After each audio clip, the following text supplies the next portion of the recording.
Hi, everyone. Hi, everybody. You go first, Sam. Okay, welcome to our class today. I'm Samantha Shue. I'm a vice president with Origin Point, and I'm the top 5% of loan originators in the country.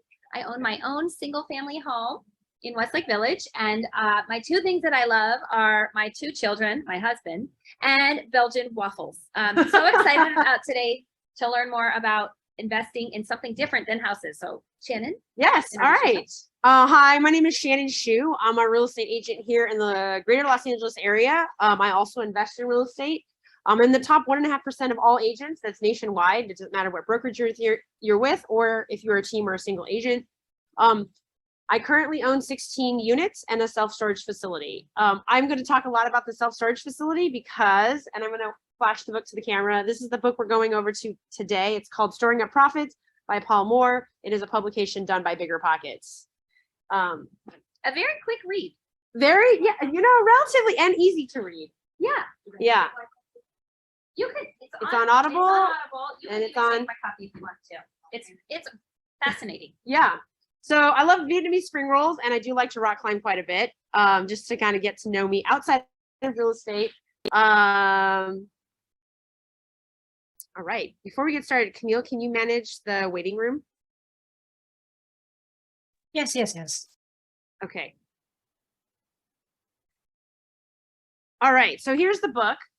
There are 3 key highlights that we're going to kind of talk about when it comes to just self-storage alone. And that is self-storage benefits, the value add strategies you can do, and scalable business models. One of the slides I have in here is how you go from, so I make a light assumption, how you go from residential investments and portfolio into self-storage. So this makes a light assumption you already have a small portfolio and you are going to move into commercial. Most people, when they started investing in real estate, you start in residential, right? And this goes beyond your own home.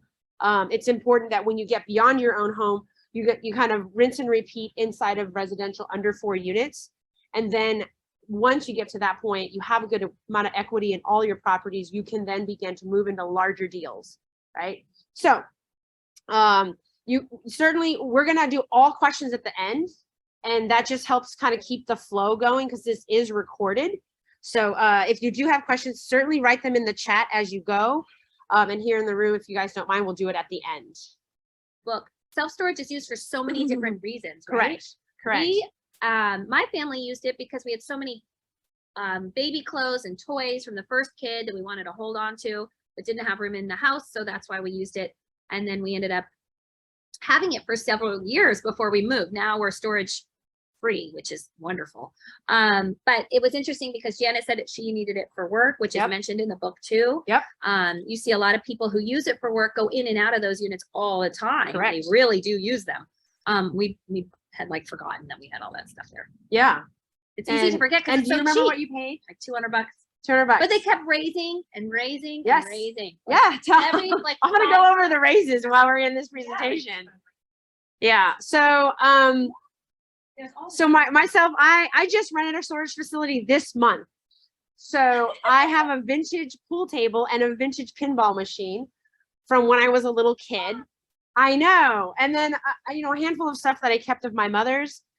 So because I had those things and I have no space for it, I try to be a minimalist at home, and I converted my garage into an ADU. So I have no extra storage.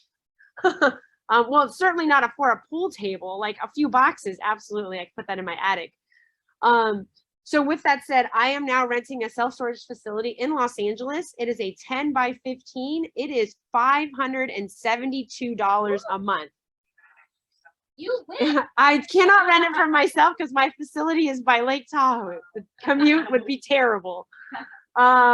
So yeah, I'm renting in Los Angeles in a public storage. So public storage is one of the larger people out there. But yes, but I'm renting the home that I had that, and so I'm cash flowing that because that's a $4,300. I'll subtract the roughly $600 for storage, and I'm still cash flowing. So again, everything in my mind has to at least pay for itself. So this is just a good little touch point into kind of understanding self-storage. Self-storage is a very lucrative type of category. It's just that it's not always so easy to sort of get into. So we're going to start with this. How to make the jump from residential investing to commercial self-storage. So a big part of what I want to introduce today is just really the basics. We can go into, I mean, this book is very detailed. He goes into lots of examples. He goes into how they've now catapulted into capital raising, ground up construction. We're not even going to touch on capital raising and ground up construction. But here's some things to think about. If you're cash flowing your current property or portfolio of residential investments, you have at least $500,000 in equity in a single property, and hopefully it is not your own home, that you can still cash flow that, because you need to, you got to have to unlock some capital somewhere so that you can make this, make the purchase. And that would assume a purchase under $1.2 million. You could do a cash out refi, which Sam is going to go over today, or you can do a 1031 exchange and just sell one of your properties in your portfolio to unlock that capital and put it into a self-storage. That's what I did. And you want to look for self-storage facilities in smaller to mid-sized cities and towns. I bought mine in a very small town. It's actually considered pretty rural. But the price was right, and it was so well maintained. It was just pristine in terms of its condition. I have also seen ones that have been completely dilapidated and nearly falling apart. So that's just a matter of figuring out the costs, because when later on you'll hear me say this, it's easier to fix than a house for a lot of obvious reasons. And not as sexy, for sure. Oh, way less Not sexier. sexy. You can't talk about the granite countertops or how you, No, how no. you rehab it, made it look like a farmhouse. It's No. not sexy, but it could be very lucrative. Correct. It is so not sexy. It is the least sexy thing. I have some photos of the one that I purchased in here. You're gonna look at that and you're like, that looks boring. Like, and it does not like qualify me for HDTV in any way, shape, or form. But I'm totally fine with that. Okay, and you can consider buying a self-storage facility in a syndication. I will not be going through syndication in this particular presentation. I think that that's something that you can Google and find on your own, vet the deals on your own, because it's much smaller investments, probably between $50,000 and $150,000. All right. So just a few stats about self-storage facilities as an investment. So 36% of all self-storage facilities in the United States is in an urban area like Los Angeles, right? So that's just a little over a third. 51% are in suburban areas. And the reason it's in suburban areas is because suburban people have more stuff. When you have more stuff, you need a place to put it. So suburban is probably really makes the most amount of sense and money, and people stay the longest. And then 12% is rural. So I bought something in a rural area, it was less expensive. You see a picture of my self-storage facility here. You can see it's rural. You're like, oh, there's a self-storage facility and a canyon. You're like, wow, where's the rest of the town? It's actually behind the camera. So just to give you an idea, it's a very small area. The national average is about $1.25 per square foot. That's non-climate control, because you can buy things that will heat and AC, especially when you buy in places where there's snow on the ground in the winters. And when it gets very hot, like in the desert, you need to cool things down or things would just melt. And that's for a 10 by 10, right? As of 2018, 92% of the occupancy rate across the country is filled, right? I know that's unbelievable, because I've also seen self-storage facilities that are very poorly managed, that have, when a vacancy opens up, they don't refill it. They do no amount of work to really fill things, because they do all right with the core amount that they already rent. 10.6% of US households rent a self-storage facility. So if you think about that, if we went around the room and 1, 2, 3, 4, 5, 6, 7 out of the, I think there are 12 people in Zoom and there are 6 people in this room, just under 20, right? That's actually more than 10% of us have rented somewhere in our past to now. And currently, when I think about the poll, yes, it sounds like at least 10% of us currently rent a self-storage facility. The top 6 companies, a top company in the United States, like I gave an example of U-Haul, they own 12% of all the facilities, right? but that equals to 31% of all the rentable storage by square foot, because the larger companies, they have these like 400, 500, 600, 1,100 unit facilities that are just sprawling, right? So they have the capital to put in $10 million to build ground up and then make that property worth anywhere, in some of the examples he gives, $7-8 million more dollars within 2 years of build. So that's an unreal. You cannot find that deal in residential. I just never see something that has a 75% cash on cash return. So yeah, any other stats that really grabbed you, Sam? There were so many. Yeah, and there's so many. I know. I didn't see what you covered because I was driving when you were finishing. But a lot of self-storage has been around since the beginning of time, because people always have stuff, right? And we're just coming probably into a recession, but over the last several years, all of us being at home too, if you think about it, buying so much stuff that we don't need, right? All of these extra gadgets, all of these extra little things, another piece of furniture. So if you think about when times are really good, right? People are buying stuff and then they need somewhere to store it, right? And when times are not so great, we're heading into a recession, there may be people who have to downsize, right? They're going to need a storage unit, right? Maybe they're going to downsize, but they're not ready to get rid of all their furniture yet. People who might be going through a divorce and things like that. There's always a need for storage. And so I thought that was, it didn't really occur to me how many different types and groups needed. What else? There were some cool stats. Any other stats? Okay, so what Sam's touching on is it's a recession-proof business. Yes. When things are great, you buy more stuff, you need a place to put it. When things are not great, you need to downsize your home, you need to sell it, you need to put your things that you hope when things get better, you will retrieve them. And yes. Oh, and then there's a lot of really cool statistics in here, like how long people hold their rentals. Yes. It's sort of divided, but for the highest number, almost 30% hold their storage units between 1 and 2 years. Only 13% hold about 3 months. So a third really holds it for longer, and usually on average 1 to 2 years.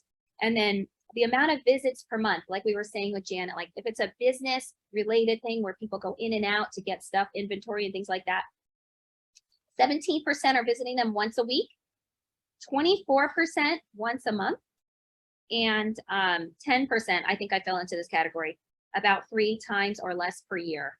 Right? When like the seasons change, I needed to go get more clothes for my other one, things like that. Yeah. So you don't really, I feel probably people, and it's so cheap. I know. That you kind of forget you have it. And when you have, when I owned mine, it was just down the street on Olympic and Bundy. They increased the rent.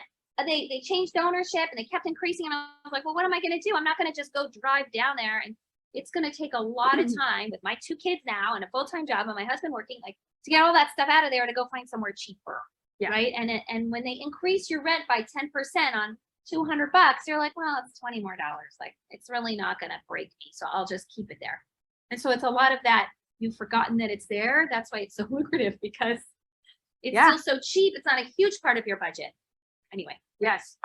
So yeah, Sam went over some of the key stats that grabbed her. I pulled these, and actually the people that run a business out of a storage is actually quite common.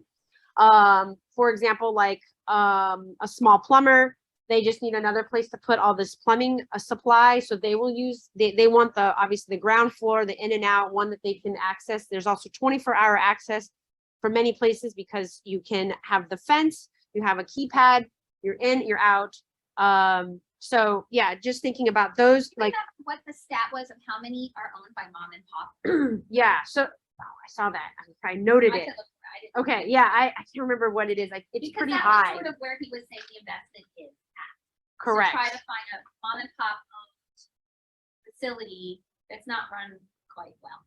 Right. That you can improve upon. Yeah. Find that stat, Sam. But yeah, I bought a mom and pop run one, right? And I bought this. You can see it's right here. We're going to go to the next slide. So some self-storage benefits compared to residential units. That's it. That's the one I bought. Then there's the town. In the background, you can see the little. Oh, no, the storage facility itself is pristine. It is the most pristine one that I have looked at and knew I could afford. I just rented one here in LA. That is pristine. So Okay, 72% of self-storage ownership are owned by independent operators. yeah, so 72%. Quarters of all self-storage is owned by mom and pop. Yeah. So this is where as my commitment to self-storage is to buy more of it.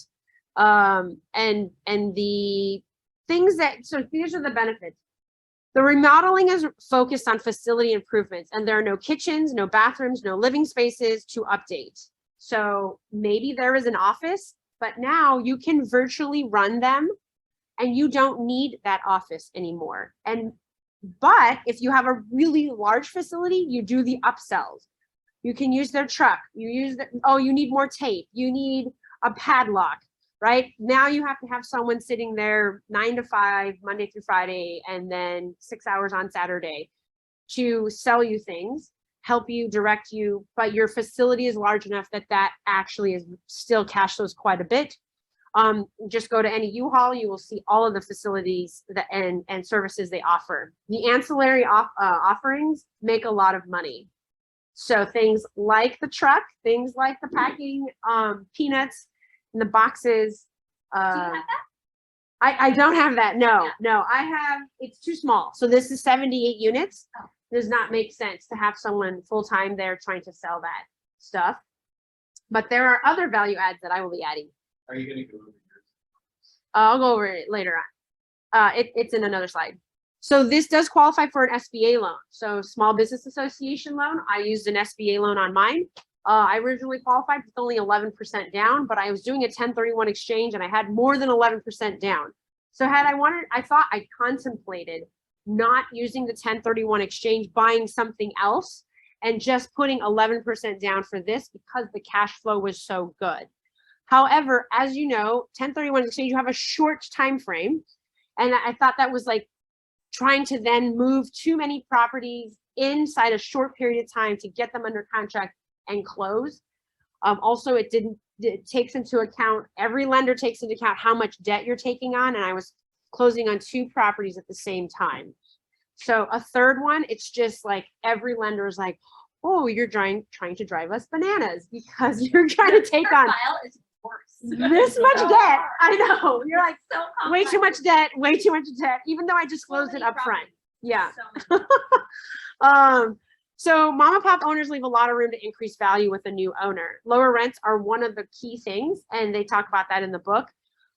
When you buy your facility, and the people I bought mine from were 2 friends, 2 gentlemen that were friends, and they ran this. They used to be actually the cable installers in town. So they would go set the towers up for cable, and then they shut that business down, and then they started building the storage facilities in the mid-90s. They built their first one, I think, in 94. They built the next row in like around 97, 98. It's not that old. Yeah. And they put solar panels on. So this thing is completely off the grid. However, in some parts of the winter when there isn't enough sun, it needs to juice up a little from the grid. It's off the 395. The 395 is the main highway that takes you on the eastern side of California, north to south. So if you've ever gone to Mammoth, you probably need to touch 395. If you've ever gone to Lake Tahoe by driving from here, you pass Bishop, which if anyone's a rock climber, it's a lot of good rock climbing there. So it's on a main thoroughfare, which you need to have when you are in a more rural area.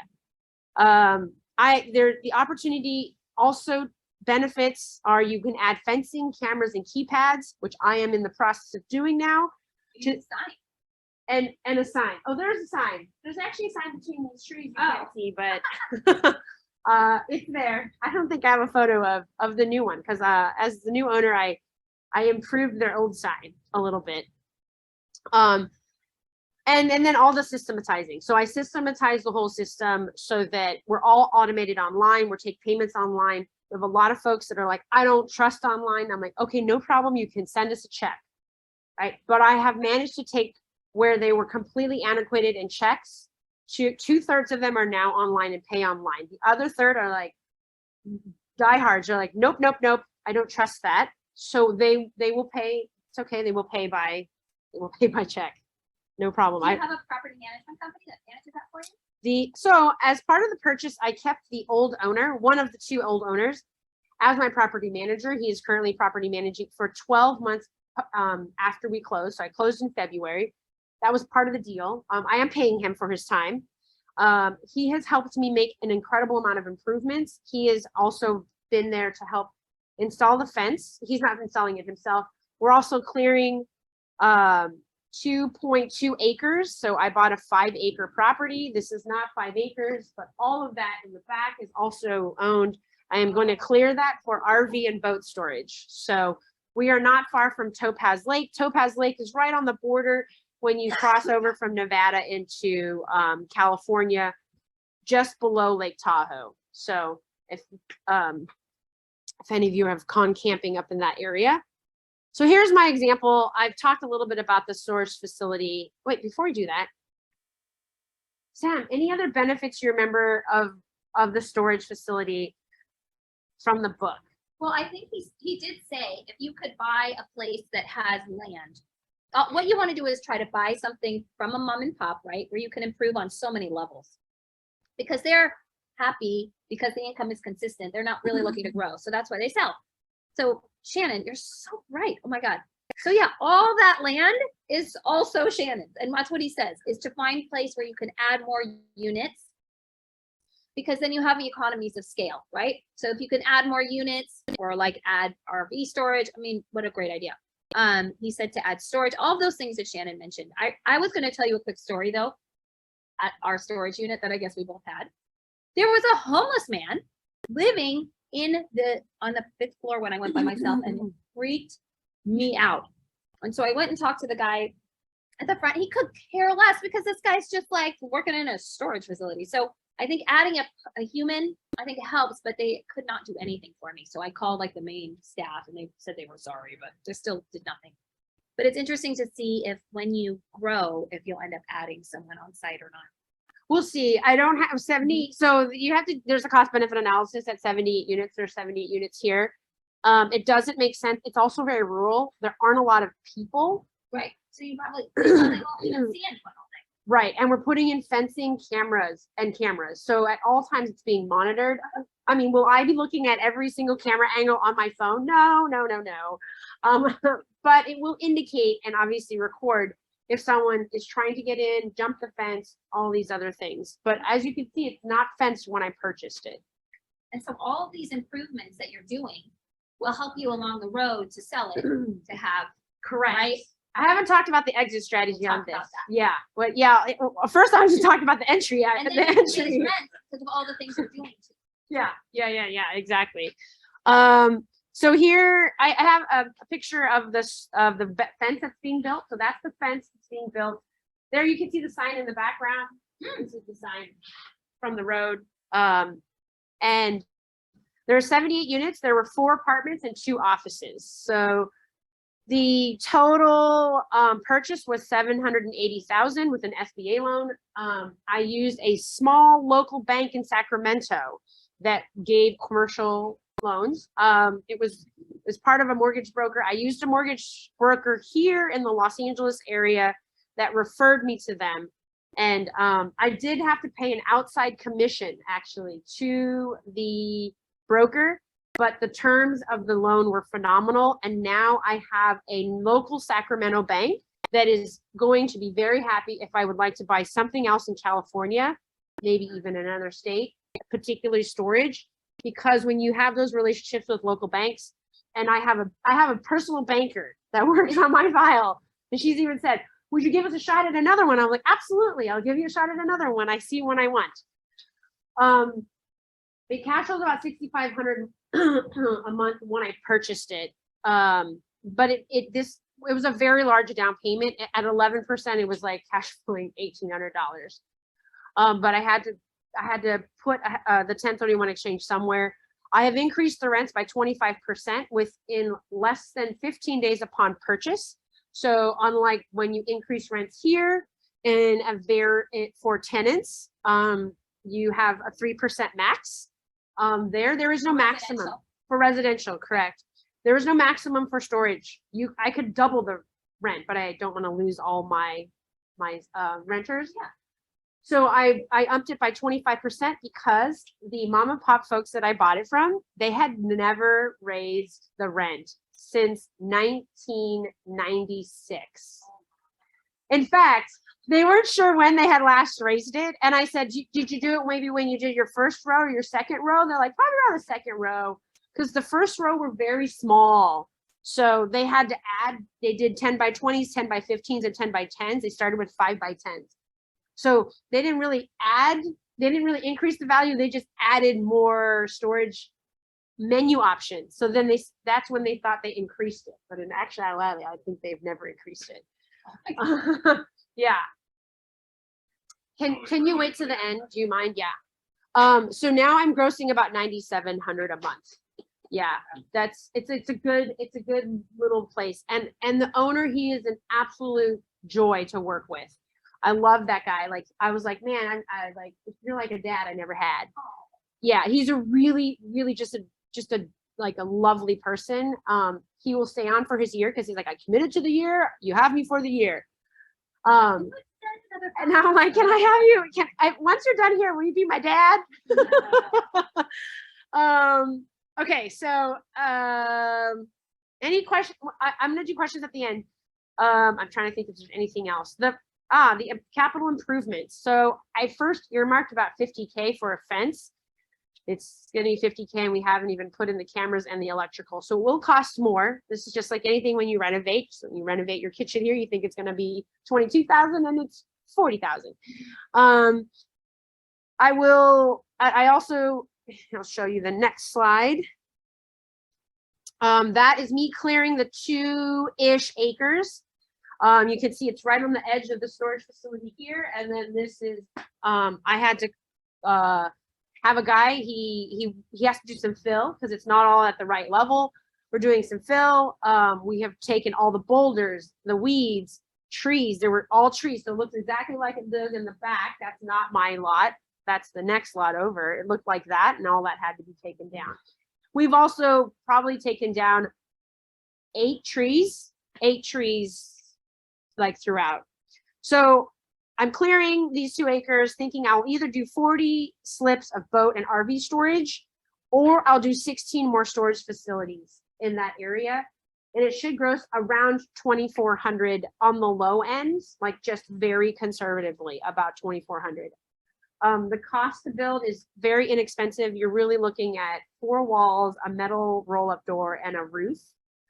Bringing in some electrical so we can stick cameras on them and stick outside lighting. So if you wanted to come do this at night to put your stuff in and out, there's some auto lights that will come on because there are no lights inside. Yeah. All right. One more picture here. I just want to show you the apartments. The apartments are the larger facility on the right, and then that little teeny house in the middle, that's just their storage, the storage for the owners, and it's completely a rundown cabin. I think I could blow it down, like huff and puff and blow it down. I don't have anything in there, so I've asked them to clear it out, and they've cleared it out. So we may potentially bulldoze that, and then it would leave a little bit more room for us to continue storage if we did the rows going that way. I have not architect or drawn out the rows. All right. Your turn, Sam. Oh, my turn. Come closer. Okay, so for those of you who own property and maybe want to pull some cash out to buy a storage facility, since many of who have joined us today are real estate investors, you've seen so much appreciation in your home in the last couple of years. We've seen over 20% appreciation, sometimes even more in some areas of Los Angeles. So homeowners and your spheres are sitting on so much equity. If you're door knocking again, if you're a realtor, you should really go out and talk about cash out options. What they could do with their cash, right? This is one idea. They could buy a self-storage unit. They could take the money and go buy another investment property, residential. Take the money and go give it to their kids to buy a new property. So the way a refinance works or cash out works is you take your existing mortgage, you pay it off, and you add cash to that amount. So you refinance it and you get a cash out refinance. Another way is to get an equity line of credit or a HELOC. There are some fixed rate options for those now and adjustable as always. The adjustables do scare me because every time the Fed raises rates, those seconds are going to go up immediately. But then it's that quandary, right? Right now, I only have a rate of 2% or 2.25% on my house. Why would I want to pull cash out and be increased to the 5.5 or 6% that it might be on a cash out refi? So you really have to check your return on investment. Shannon was sharing some numbers on her place. I mean, there's a lot of thinking you have to figure out. I was just going to give you like a little breakdown of how much more it would be. So if you had your original loan was $500,000 on your house and you want to pull out $250 of it, that would make it a $750 loan size to get the cash out, right? And your payment would be $4,500 on that new $750 loan. But looking back at your old loan at $500,000, you're only paying $2,245 a month. So it's a pretty big difference, right? A $2,200 increase. Does that make sense, right? Your self-storage is going to have to give you a much better return, higher than your $2,255 you're spending out of pocket. Shannon was saying, if you're going to pull cash out, it's not a bad idea to pull that out on another investment property, right? And what was the reasoning for that? So you can cash flow it.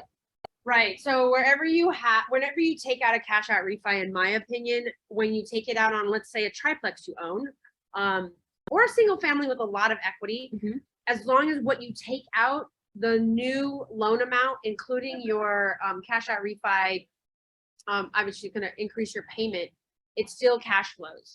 Because otherwise, you should not be going out of pocket on that in order to buy more real estate. That is how you chain together real estate that's too dependent on everything not messing up at all. Right, a whole set of dominoes there. You really set yourself up for a really bad setup otherwise. So yeah, so it has to be enough equity where you can cash flow at your current property, and it shouldn't be your own home. I'm careful about your own home being having a lien. Yeah, because I think if then you lose that, then like that's really hard in life. And I think to be a really savvy investor, it's wise to keep yourself buffered from losing it all. Right, absolutely. Another thing to remember, not everybody realizes this, when you pull cash out, it's tax-free, right? Completely tax-free money. When you sell the place, that's when you're going to start seeing capital gains and things like that. But when you pull cash out, everybody always asks me, oh, do I have to pay tax on this? You do not. So that's all that I had. I had a very short amount because I don't do loans on self-storage units, but I was so fascinated by the topic. Yeah, awesome. So before you go, yeah, we're going to move into the question portion. Does anyone, we just like to have everyone give you an opportunity to say hi, and if anyone want to introduce yourself or say hello, your name again, and one thing you learned, and questions. So we do 1 and 2 first, and then we do questions last. Okay, go ahead.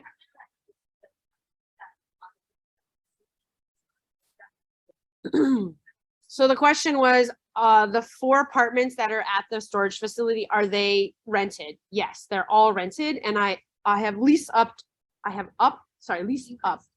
the rents across the board. I inherited 4 of them, and they were making $1,800 a month. No, even less than $1,400 a month, and then now they are at $2,300 a month. So I've increased $900 a month on all of them because I had turnover. Everyone has turned over except 1 unit, and he is getting an amazing deal for $350. He has a 1-bedroom. Yeah. Yeah, I know. I mean, actually, he's only been a tenant there for 5 years. I was like, wow, you guys, you gave him $350 a month rent? He's like, it's very nice. I mean, he actually is. He's lovely. I mean, he doesn't pay very much. So that's my on-site manager that. I run my on-site manager now. I run the business side. He just helps me execute. So. Any questions on the Zoom side? I want to make sure, and to say hello. I want to make sure you have also just opportunity to say hello and what you, Becca, I see your hand up. Hi, can you hear me okay? Hi. Yeah.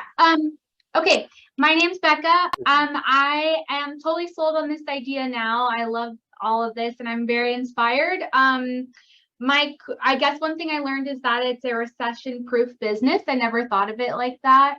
And I have considered investing in storage units before, but my question is, where do I look for storage units? Like, is there an MLS for storage units? Yeah, so I don't know if you came in at the beginning, Becca, but I was saying that really storage is something that once you start to build your residential portfolio, it's something that you can then, to have enough down payment to then get into that. I mean, to find self-storage facilities that are equal to a residential home, it's really difficult. I mean, I did find this one. It's in a rural part of California. I found it on Crexy, which is, you know, it's like LoopNet and CoStar. All of the commercial websites have are using one of those three, and so that's how I found it. Crexy is just another one of it's a competitor to LoopNet and CoStar. So, but every commercial agent usually lists on all of them. So I found our Crexy, but then I looked on LoopNet, it was there, and I looked on CoStar, it was there. It's just that I first found it on Crexy. And then I would say I also now talk to a lot of brokers. So commercial is a little bit different than residential. And so I've talked to a lot of brokers, and I got on the radar of many of them that focus on self-storage facility. And so I've said in the future, I'd like to, this deal didn't work out, or this one's not, I think it's a little too high for me, but I'd love to work with you in the future. And so I do have a short list of people that I think I could go to, because when you are in commercial, you focus on an area.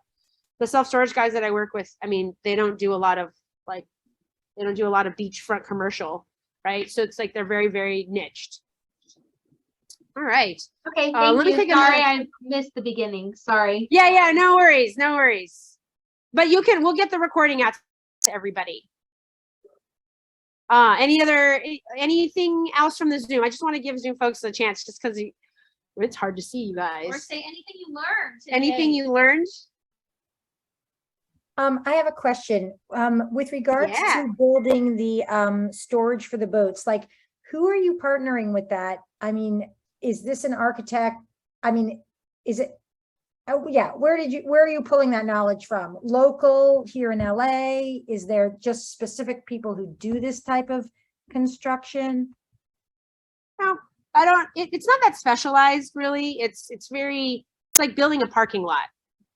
You know, each space is 8 feet wide. You know, we can make it a little bit wider, just so, you know, when you back your boat in and you don't touch your boat all but 5 times a year, you're really terrible at backing up a boat. So you need them a little wider, right? So maybe I'll rent them a little wider, right?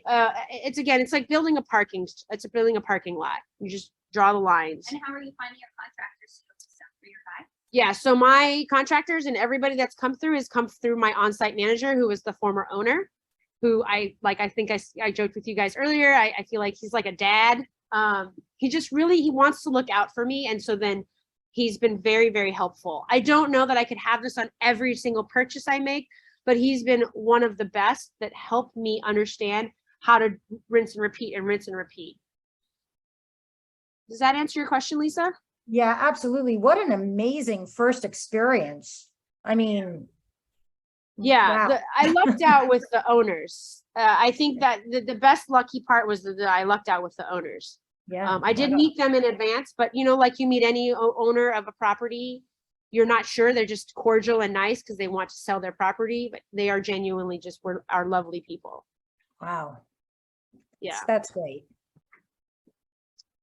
Other questions from Zoom? I'm going to go back to the room in a second, but I just like to make sure I pour some attention on the Zoom folks. All right, we're going to go into the room and I'll repeat the question so you guys can hear it. So the question was, how did I take title on the commercial property?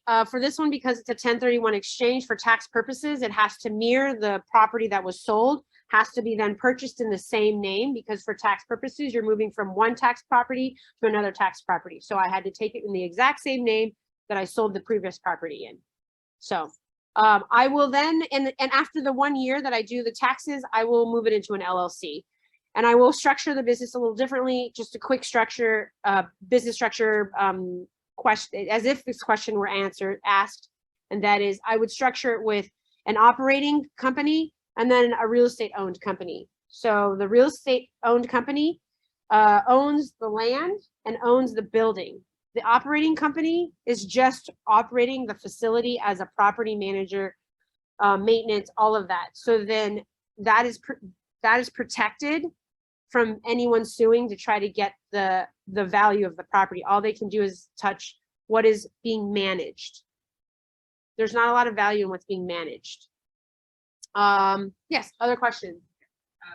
So where you are, it looks like it might be like a fire risk zone. So as far as insurance goes, like what's your responsibility as the owner of the facility, right? And you protecting just your structure and everything that belongs to the renters is their responsibility to insure? Or how does that work?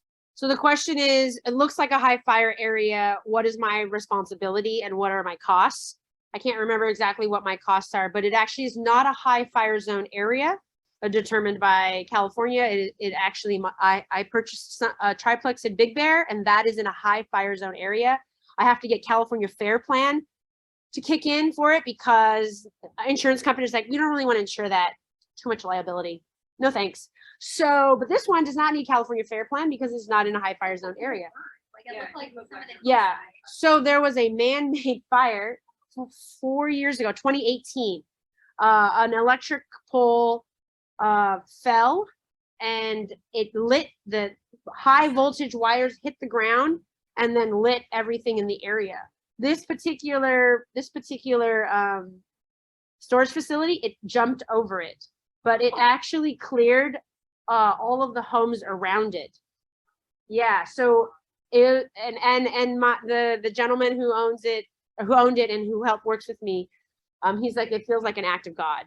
Like, how could everything around us clear and it left storage facilities here? So like fire, though, just in general, then the insurance question is, where does your responsibility end?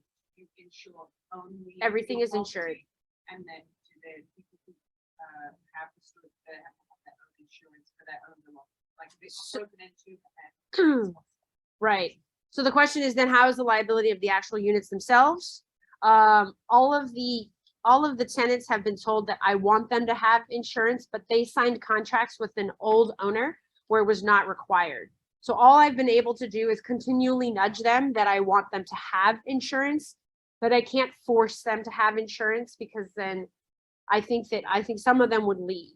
So the buildings are insured. I've insured the buildings. The contents of what they have are not. And then also the same with the tenants. The tenants, like, I've insured the building, but the contents of their apartments are not insured. Yeah. Yeah, so storage, we've already had some storage clean outs, like Storage Wars. It looks way sexier on television than it does in real life. Yeah, Storage Wars, like, someone asked, like, is it like Storage Wars? And I was like, not really. The one I just cleaned out, you have these auction sites where you can buy stuff. There was nothing of value in there, and they hadn't paid for 18 months, maybe 20 months. They were really behind. I inherited I said everyone could start anew when I take it on, but then they just kept accruing more debt, so we had to kick them out. There is a process in the state of California. It's pretty simple, but there is still a process. And all of it went to the dump. There was nothing of value in there. It just all went to the dump. Yeah, Mike, do you have a question? Yeah. You just touched on more detail on the finance of it. I know you bought it. You did bought it. Yeah. What was the bond? The loan, yeah, go ahead. Just like a question. I know you had some curious about the net. I don't know. Yeah. I have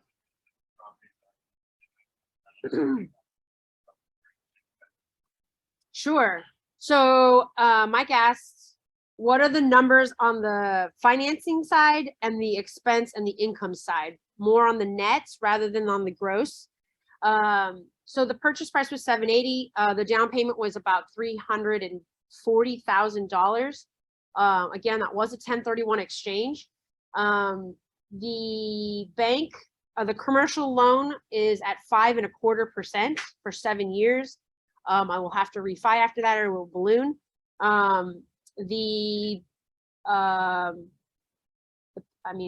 Do the payment on that. That's the payment calculation. I can't remember my payment. I think it's $2,900 or $2,850. Yeah. And then the total expenses. So when I inherited the property, I did the projections for the first 3 years of ownership. And it actually was quite a bit higher because I asked for certain things to get switched out and certain things to get fixed because I had my on-site manager and he just was willing, like, sure, I'll get a new window for that. Sure, I'll do that. Sure, I'll do that. Yeah, let's replace the gas line. We have propane on site.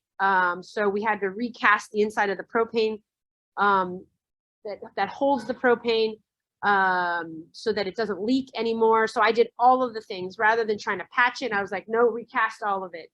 So I made the improvements that were more expensive rather than just patching things because I knew that it would just go out in the next 3 to 4 years. And then I want to sell it in 5, right? So my ideal situation is to sell it in 5. I put enough capital improvement into it where I believe it should be worth with the increased rents. Again, it's just a cap rate. I'd like to exit at about 1.5, right? I'd love it if I could double, so 1.6, but I think that's a little aggressive. 1.4 to 1.5 would be an exit strategy in 5 years. 1031 that into some more storage facilities. Now I can get into bigger deals, right? I do want to get into like 150, 200 unit sizes. And to do that, you need to have a lot more capital, probably starting at around $1 million. So how much have you put into this place so far? Total expense going in so far, I haven't paid the fence fee yet, but I've just got the invoice yesterday. And the guy that cleared everything, I just got that invoice on Monday. So I will include those costs as if I had paid them, even though I haven't paid them.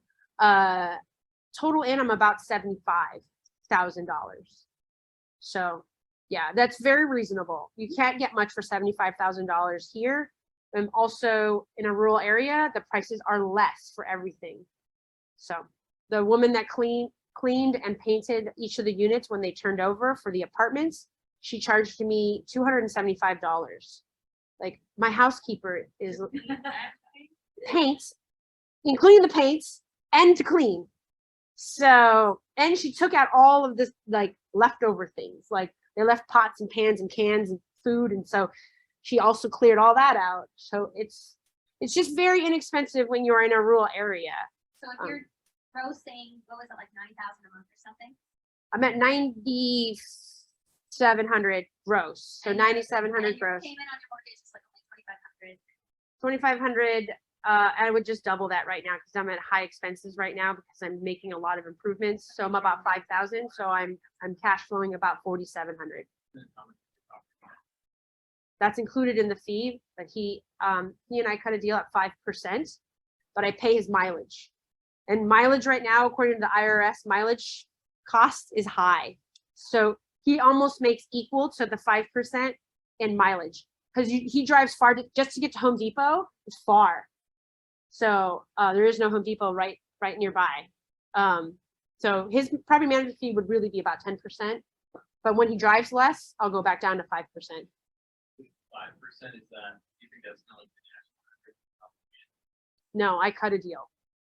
That was part of the deal to keep us working together. So it's 1 o'clock right now. I think we probably should end. Yeah, I just like to be really respectful of everybody's time. I'm gonna stop sharing. I want to thank you guys all for coming. Thank Sam? you guys so much. Always nice to have you guys with us.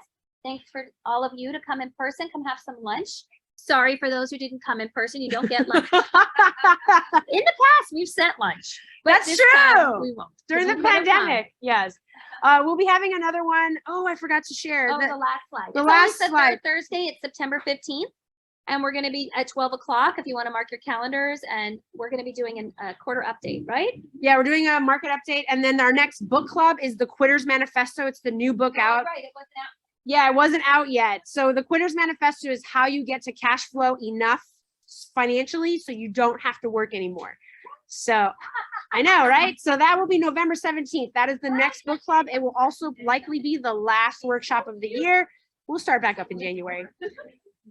Becca, it was a pleasure. Tracy, Valeria, Lisa, Jason, Rosemary, Dora, Kiana, thank you so much for joining. If Thank you want, guys. I'm going to hang out here near the computer so you can kind of chat with me as if we're chatting in the room.